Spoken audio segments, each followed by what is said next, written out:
Hello, everyone. Good morning or good afternoon, wherever you are in the world today. Welcome to our weekly Q&A Cafe for Business by Design. Today we have Alex Waddell, and he'll be presenting on netting payables receivables and, of course, SAP Business by Design. Everyone, just a reminder, you will be on mute because we'll be recording this session. We will be sending it out on your automatic email that goes out 2 days from now. As well as you'll get some information on how to register for the next session, which will be next Wednesday, February 3rd, same time, same place. It's reporting 2.0 in SAP Business by Design, and Laura Herculo is doing that one. So please register for that. If you have any questions, please put them in the chat or the questions box, and I will help Alex facilitate those out if you have any during the session. So without further ado, I'm just going to put myself on mute and I'll hand it over to Alex. Thank you very much, Kayla. So welcome everybody. As Kayla mentioned, so today is netting payables and receivables in SAP by Design. Fairly straightforward procedure. Once again, very open to questions, comments, anything that you see. And also if you just see something that I'm doing in the system that's not even related to this, but maybe a shortcut you didn't know about and you have a question about that, feel free to pipe up. So please don't let that mute button deter you. Locate that chat panel or the questions panel, and feel free to drop the questions in as we go. All right, with that, let's get started. So the features, the benefits and purpose of netting is allows us to automatically or manually clear payables and receivables within mixed business partners or within two business partners whom have a netting relationship. So I will get into those two different types of business partner setups in a moment. So some of the elements of netting, it is very simple to set up. Like you can go in and activate the feature in the project scope questions. I believe it is very low risk. Despite that, we would always advise you do testing first, do it in your test environment. You would need to establish the relationships between your business partners or create mixed business partners, which are both suppliers and customers. And then just really understanding and determining the business process around netting. And I'm going to show you that inside the system, whether you're going to do it manually or you're just going to sort of net things out during payable payment runs. So what are the benefits? It reduces the risk of making payments where maybe you already have a liability from the same entity. So that's always good for cash management. As I mentioned, it is quite simple to configure and straightforward to use. And without this feature, if you are, and I would say like a lot of our customers, it's probably not super common. They maybe only have a handful of suppliers that are also customers. So it's probably potentially a rare situation. But if they've been doing it manually, it's a bit of a pain because you're probably doing like a manual credit memo on the payable and a manual credit on the receivable, and then sort of clearing things through to clearing GL accounts. And those transactions aren't really tied together. So if it is only one or two customers, it still might be worthwhile to do this just because it is so straightforward. So I'm going to take you into SAP by Design shortly. I'm not going to bother taking you into the configuration because it literally is just this one single checkbox to turn it on. So under your scoping questions section of your implementation wizard, we do have, there's going to be a scoping element for cash flow management. You'll see that on the left. And then a sub element for payables and receivables processing, a sub element for payments and clearing. And once you activate that on the right, do you want to enable netting of payables and receivables? And it's as simple as activating that checkbox. So I won't go show you that in the system. The screenshot explains it all. Like I said, it's always a good idea to do this in your test environment first before promoting it into production. But I do believe it is a low risk feature to turn on. So maybe doesn't require you to test every single business process you do. That's kind of up to you. And if anybody here is not at all familiar with this or what I'm talking about, maybe just leave a comment in the question panel. We'd be happy to do a session on these scoping elements. So it's not always clear to me who's been involved in the configuration of the system. So if you don't know how to get to this piece of the system, it is a high admin function. So there's probably only a certain number of individuals in your organization that can do it, or we can help you with that if you need assistance. So please let me know if you're not sure how to turn this on or where to go from here. So there's really two different types of netting relationships. We can have a mixed relationship where we have actually created the customer and the supplier, not necessarily at the same time, but via the same business partner. And they get the same identifier in the system, so the same ID code. And although they are technically a supplier and they are technically a customer, they do have the same code, and that sort of netting is just sort of established by the virtue that they are a mixed business partner. And then the second option is you could take a completely separate customer and a completely separate supplier, and you can create a nettable relationship between the two of them. And I'm going to show you how to do that.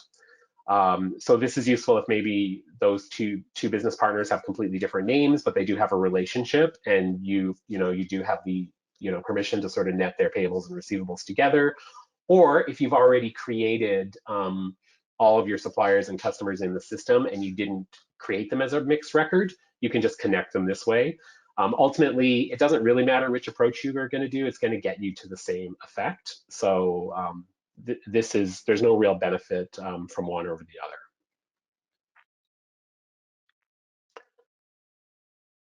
And then when it comes to actually doing the clearing, I'm going to show you two different methods. So you can either manually clear the physical transactions against each other, the payable and the receivable. That's option one. And that's more of an internal transaction.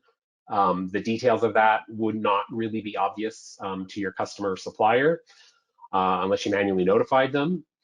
Or the option two is, through a payment run, if you have the netting relationship established, then the system would automatically net the two. So if let's say, the payable ends up being higher than the receivable, the check would go out and they would see that sort of credit was taken in the form of an invoice that's outstanding to their customer account as well.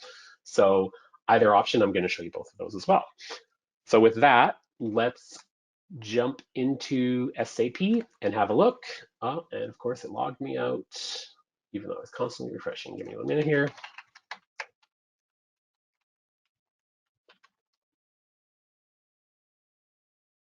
All right. So what I've done is I've gone in ahead of time and I've created just some brand new suppliers and customers. I'm going to show you the mixed account first. So for that, I just created the one. So you're probably familiar with, customer accounts in the blue section here. So you can go in and look at, any of the accounts that you have.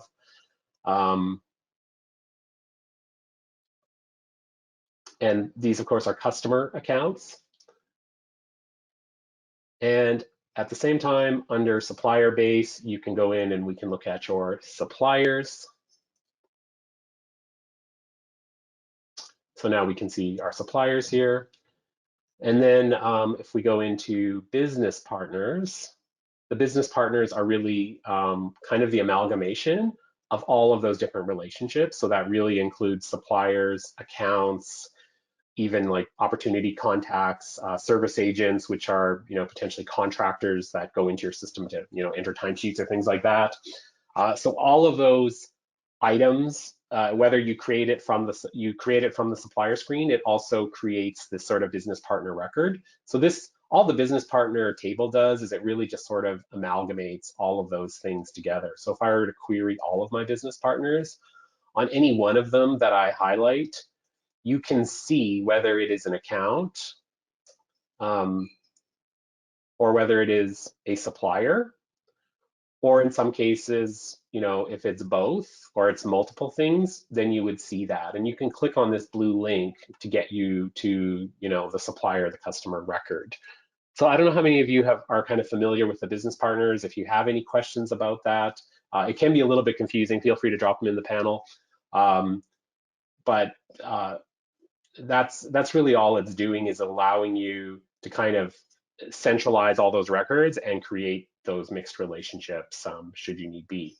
So what I'm going to do is I'm going to go into my Abra Consulting, which I have just set up as a customer account. So I did that ahead of time. I'm not going to bother setting up an account. I'm going to assume you already know how to do that. If I want to go in and look at it, it's just a regular account. I haven't done anything special. I just set up the very base information so that I could invoice this particular record. So I've given it a name and I've just set up some financial data with the company that it works for. So that's very straightforward. But in this particular case, I do not have Abra Consulting as a supplier. So I want to create now a mixed relationship. And if I don't have the supplier already existing in the system, then it is logical to just use this same business partner and therefore the same ID for both. So in order to do that, I would have to start from the business partner data screen, find either the supplier or the customer record, whatever record it is that I'm using as my foundation. I would click on the Create As button, and then you can see here that I have the ability to create it as another record. In this case, wow, I didn't test this ahead of time. On my other test record, supplier is grayed out. Let me just refresh this quickly.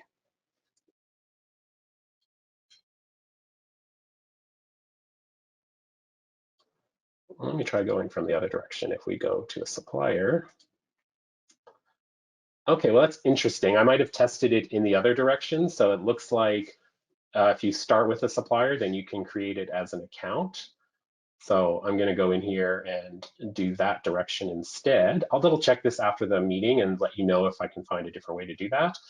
But you can see that what it's doing is it's taking the information that you have from your supplier record, like the address information, the name and all that, and the same account ID, and it's bringing you into the corporate account screen.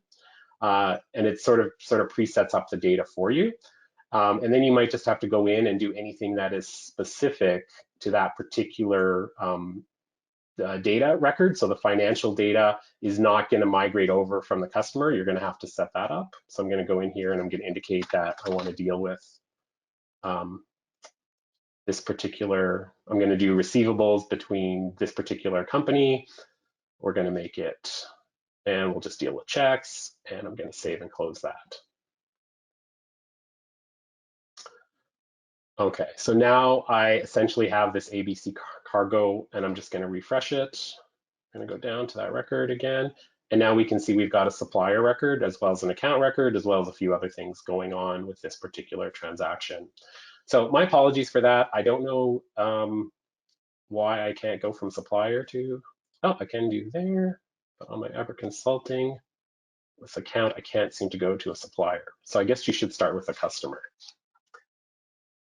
Okay, so we will use ABC Cargo Worldwide for our testing and hope that that works out for us.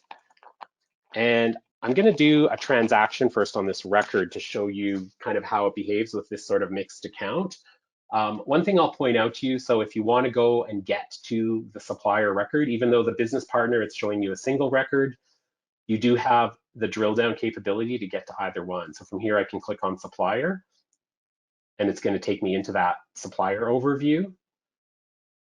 And I can go back to my data and I can click on account, and it's going to take me into my account overview. So two different records, but they do have the same identifier on it. That's important to know because that's going to be significant when we go to look at the actual documents on the system. So let's do a quick test here. We're going to go into our supplier invoicing, and let's just create a simple invoice without a purchase order.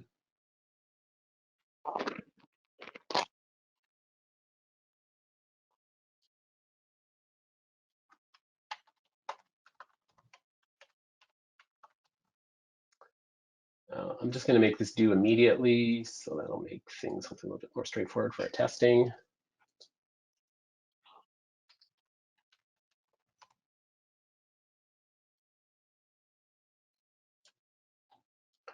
So very simple payable, just keep it straightforward, and we'll just code that to a cost center.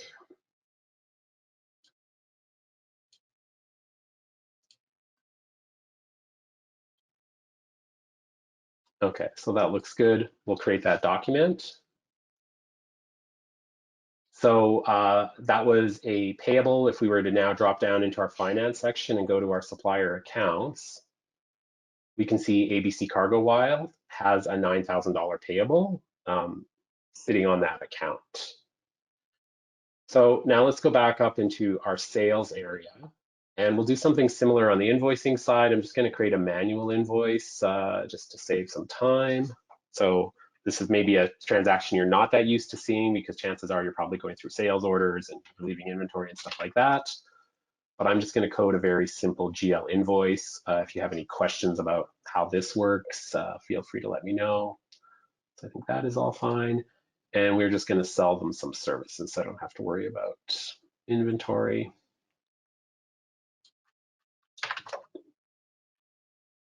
And we'll make it non-taxable as well. And we'll just code it to a cost center through the project. So let me check that that looks okay. And I'm going to release this.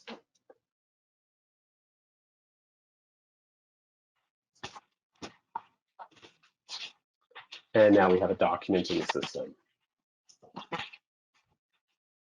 Okay, so if we go into our receivables and go to our customer accounts,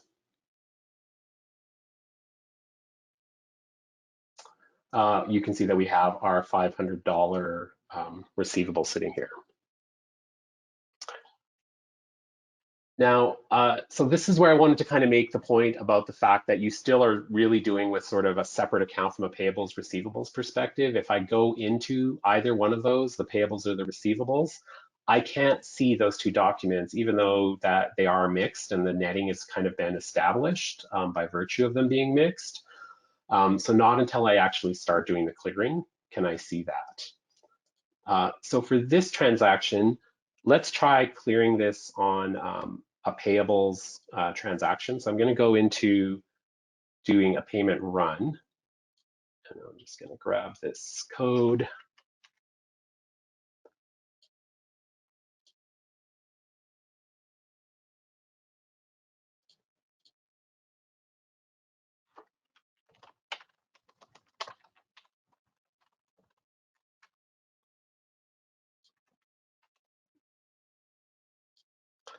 So you wouldn't typically do a payment run for a single supplier, but that'll just make this a bit more straightforward.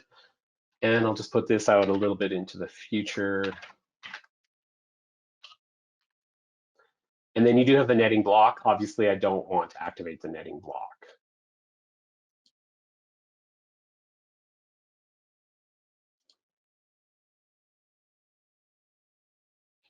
Okay, we'll just start this to run immediately.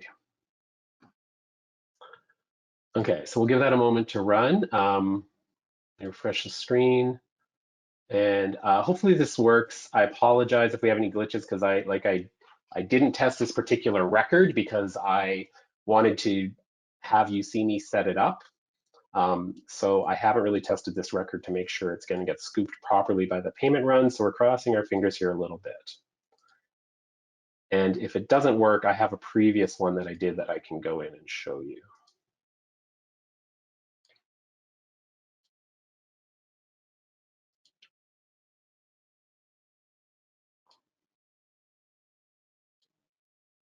Okay, and now our payment proposal is finished. So let's go in and have a look at that.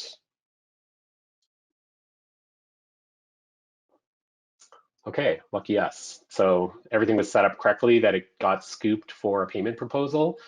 So we can see here that this sort of mixed business partner, once again, it wouldn't matter if it's a mixed business partner or if it's two separate business partners with a relationship. We see our $900 payable and it's been reduced by the $500 invoice in the system. So at this point, if I want to, fully execute this payment run, I can go ahead and do that.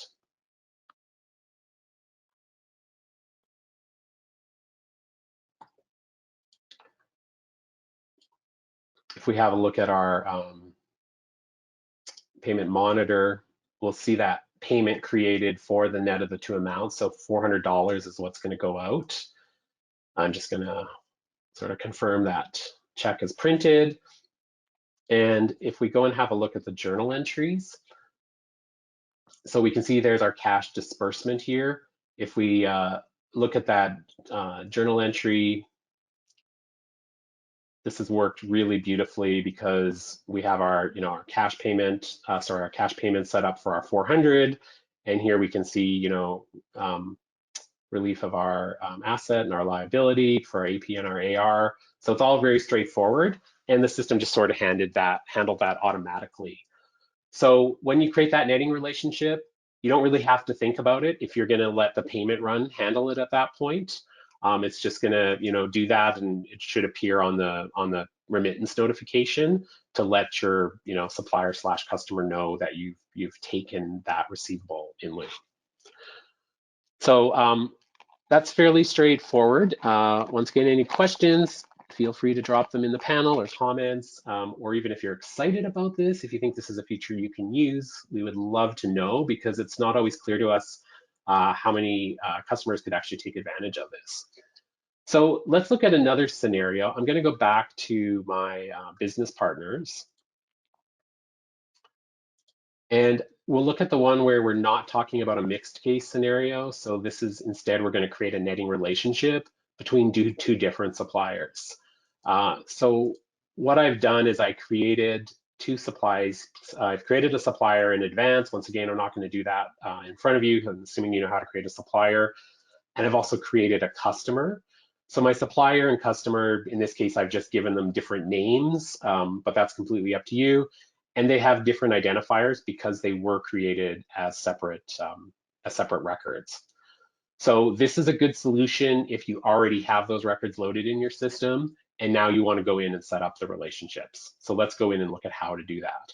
So I don't have to go through the business partner screen. I'm really just entering the supplier record. So I just happen to be taking advantage of the drill down here to get to the supplier screen. I'm going to go to my view all. And then I'm going to go into my contacts tab inside my supplier. And then I'm going to go to my sub tab called relationships. And I'm going to create a new relationship. And so this relationship is called nettable with. And then I'm going to choose my business partner.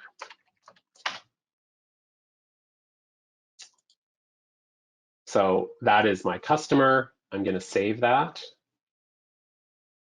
And I'm going to close this record.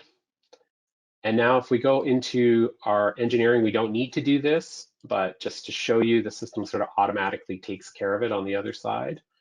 So if I go into this customer, so my engineering division, I'm going to go into my contacts, relationships, and it's also done the same thing here. So it's mirrored the fact that this is nettable with this particular supplier. And so now we've created the exact same scenario where we had with Abra Consulting, only we're using two different records. Although when you think about it, because Abra Consulting also has, oh, sorry, it wasn't Abra Consulting because that one didn't work. It was my, that ABC Cargo. It was a supplier and a record as well. It's just in the business partner, it appears as one record. So hopefully that's not confusing. So we're going to go into do the exact same test we did before, but I'm going to show you a slightly different method for clearing it. So just do the same thing. We'll start with we'll go to supplier invoicing, and we'll start with a simple invoice. So AAA supplies.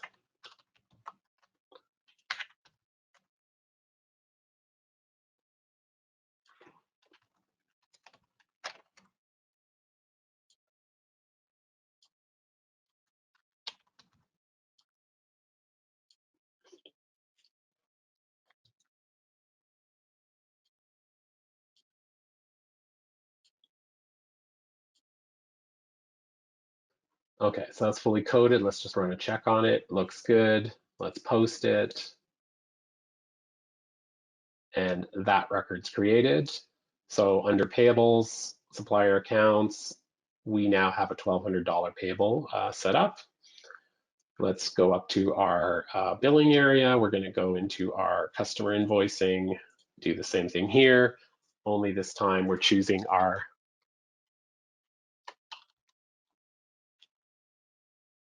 engineering division. So that's the only one that comes up. Obviously, it is two separate records. I can't get to my AAA suppliers.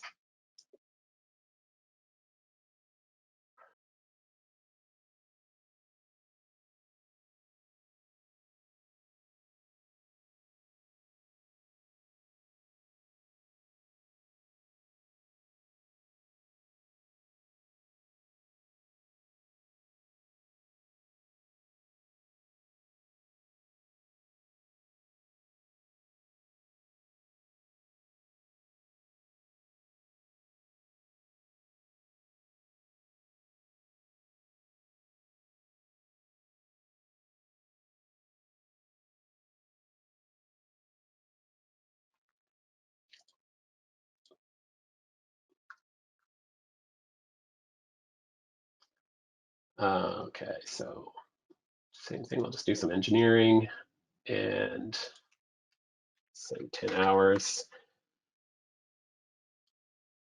And I'm doing a different method of this, so I'm not going to do that test I talked about right here, but I'm sort of purposely doing this as a different amount to kind of show you how to do that, the manual netting in that particular case as well. So let me just make sure that's non-taxable. Yes, okay. So check that. Looks good. Release. And same idea, if we go into our customer account, we can see our 750. So we have our 750 and our 200. Okay, so now to do the manual netting, and this would maybe be a situation where it's the exact same amount and you don't have to notify the customer, so it really doesn't have to do with a check. So it doesn't matter which record you go into. I can go either through the payable or I can go in through the receivable. I just have to open up one of the accounts. But all I'm going to see, like I showed you earlier, is that single document when I'm in this view mode. So it's not until I click the clear manually button. You're probably used to that clear manually button because that's the same button you would use if you're manually clearing, let's say, an AP credit memo with an AP invoice or a partial credit or something like that. So in that case, it's taking us into the same sort of screen. The difference is it's combining, it's showing us the payable and the receivable across those two different accounts. So this method works also for the mixed customer. If I had done this on our previous customer that was a mixed customer, we would just see the same ID here. But it's not until you get to the manual clearing screen that you can see the transaction. So if I click on this payable, you will notice an error, and I did that on purpose to kind of show you have to do an adjustment here if your transactions are different amounts. So in this case, I obviously can't take a bigger clearing. I can't net more than I've already billed them. So I have to make those numbers match. And then as soon as I do that and I hit the clear button, it's going to create sort of a clearing event in the system. If we go back and refresh here, so we're inside our custom account monitor, we don't see anything on this side because that receivable was completely cleared out. If we go into our payable now and we look at our AAA supplies, we can see the balance here is only 450. So we can go into the view and look at the details of that. So we can see that this is, partially cleared. You can, invoke, or sorry, maybe all items here. Oh, that's unfortunate. So if I invoke all items, it's not actually showing me them in separate rows, but you do have a clearing ID in your document ID, so you can drill down from there to kind of work your way back if you wanted to kind of investigate what that transaction was. And then in this screen, you can see both your payable and receivable. So extra click for you there. And then what's happened from a financial perspective. So really the same concept as our check run. If we go to our journal entries and we have a quick look at the recent journal entry in the system, in this particular case, we don't have a cash impact with the manual clearing. So it's just created a journal entry type called clearing. And all it does is relieve the receivable and the payable at the at the maximum amount that you put in. So that's really all there is to this particular scenario in the system. Let me see here. If I go into my payable again for my supplier accounts, so my 450, maybe we can just do this test really quickly and see what happens. So I'm going to do a $450 invoice.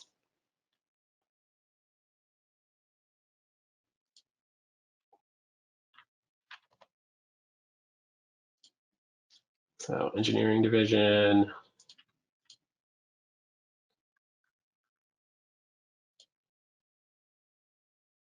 Bump up our rate a little bit, $450 an hour. Code it to a project. Once again, if there's anything you see me doing here that's not making sense, please let me know. Gonna release it. So now I should have, so my payable obviously hasn't changed, and my receivable is now 450. So let's just see if we can, this one's a little trickier because we have the two different customer IDs, so I'm gonna have to do this a little bit differently. One thing I'm just gonna confirm, I wanna make sure that this payable, when it is due, because that could cause me some problems.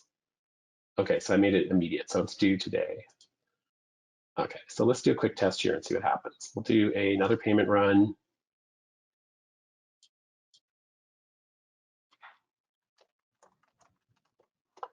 Call it that. So I'm going to leave the suppliers blank. So one unfortunate limitation with the payment run screen, there's a lot of limitations with this screen, is you can't do select specific suppliers. You can do a high-low range. Actually, those ones are in my kind of tied together, but I'm just going to do all of them and see what happens. And then I'm going to just do the same thing. We'll set this out into the future a little bit. We won't turn on the netting block. We'll make this active. We'll schedule it, and we'll just start it immediately. And then just bear with me because this will probably take about 10 or 15 seconds to generate the run.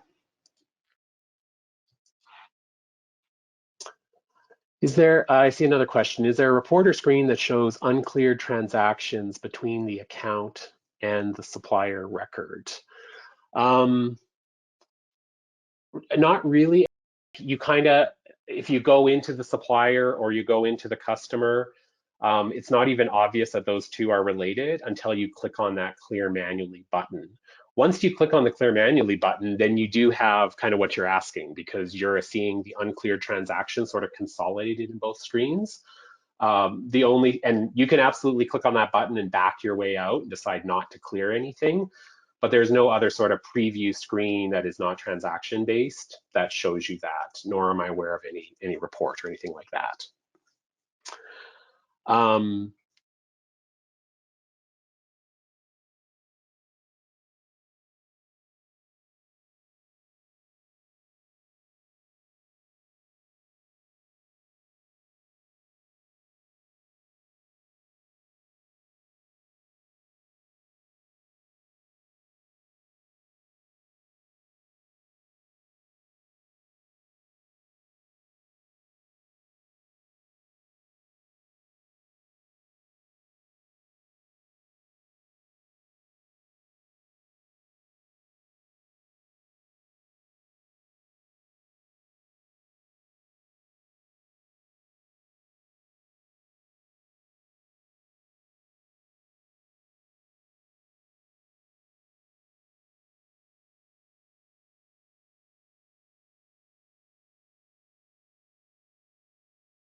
All right, so that's really the process. I do have one more PowerPoint slide, so let me just flip back there for a second. And that was just to talk a little bit about the limitations. So while I get back in there, once again, if you have any other questions, feel free to let me know. So these are a couple limitations. These come right off of the help file for netting and payables inside the SAP help documentation. And then um, I added one or two of my own that I seem to recover. Maybe we've just uncovered another limitation. So SAP is very transparent about their limitations. Like this is a simple feature, so it doesn't have a ton of functionality. So for example, each business partner, it's possible to only maintain a netting relationship with one other business partner. So, even though you can add rows in that, contract relationship tab, you can only create one relationship, which is netting with one other, which kind of makes sense because otherwise, how would the system know what things to net together if you sort of had a triangle of business partners, tied together? And along the same lines, you cannot maintain a netting relationship between a mixed account. So the first scenario that we saw where we had one single record, which was one single business partner, but it had a single supplier, had a single customer. By the virtue of it being a mixed account, you can no longer create a netting relationship now between that mixed account and any other business partner in the system. Netting can only be performed for invoices, new charge credit, payments, credit memos. So other things that could appear in a payables receivables screen, like a down payment or an expense report, are not supported for netting. So important to know that. No advice like notification when the open items are netted and cleared off. I think that should specifically say when we do that manual transaction. So the first one, when we did the check run where there was a check with a dollar amount greater than zero, there is really notification because that's on the check stub or on the remittance advice if you're doing a transfer to the bank. But if you are doing the manual transaction, there's no like notification triggered to the supplier. So think about that because it really is just internal. And that also kind of relates to number 5. So follow-up documents like dunning, balance confirmation. So those kind of reports that you might be used to running to show your customers what's outstanding on the account, they don't contain information regarding your netted items as well. So if you've closed items through netting and you run a balance confirmation, they just don't appear on there. And netting is also not supported for intercompany business partners. So for your internal companies, which are automatically created as suppliers and receivables, you would not net those transactions. Typically, in an intercompany world, you've got your company A, your company B.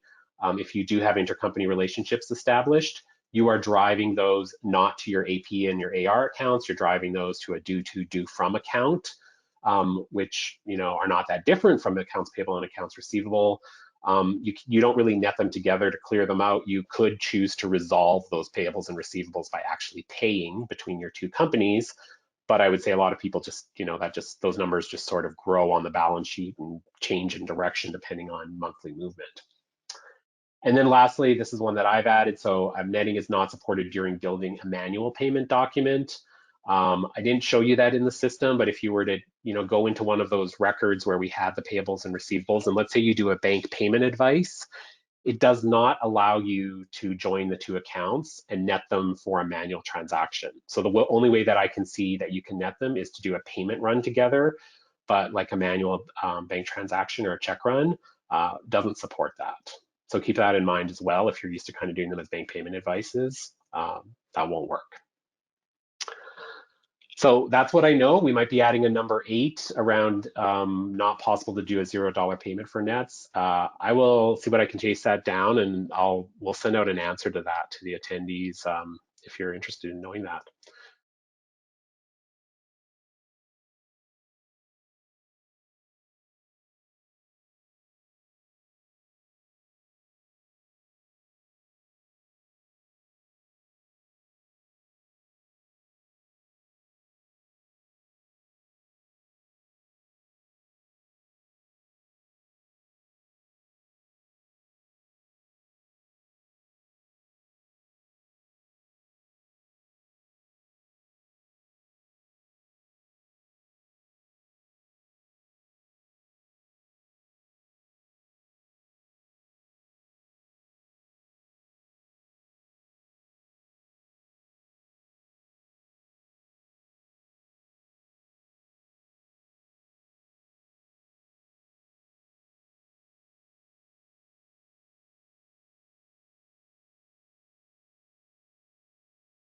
Okay.